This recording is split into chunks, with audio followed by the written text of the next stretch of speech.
દરેક નીતિની સામે કાયદાની રીતે ઉભો રહેતો SSK ન્યૂઝ ચેનલ। નર્મદામાં ડૂબેલા એક જ પરિવારના બે પુત્ર ભત્રીજાની અંતિમ યાત્રા સુરતમાં નીકળતા શોકની કાલીમાં છવાઈ જવા પામી હતી।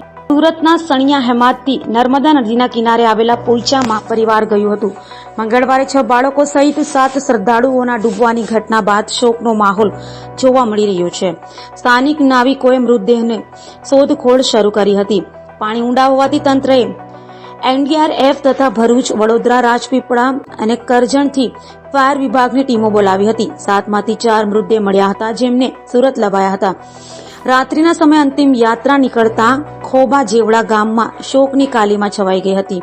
સણિયા હેમાદ ખાતે મૃતદેહ કિશોરનો આવ્યો ત્યારે તમામ લોકોની આંખમાં આંસુ આવી ગયા હતા। ઘેરા શોકની રાગણી તમામના ચહેરા પર જોવા મળી હતી।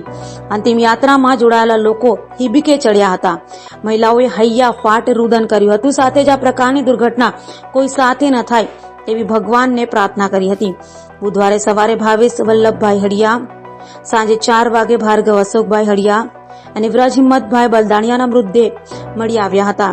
ગુરુવારે વધુ શોધખોળ કરતા સવારે મૈત્રક્ષ ભરતભાઈ બલદાણિયા, આર્નવ ભરતભાઈ બલદાણિયા, ભરતભાઈ મેઘાભાઈ બલદાણિયાના મૃતદેહો મળી આવ્યા હતા।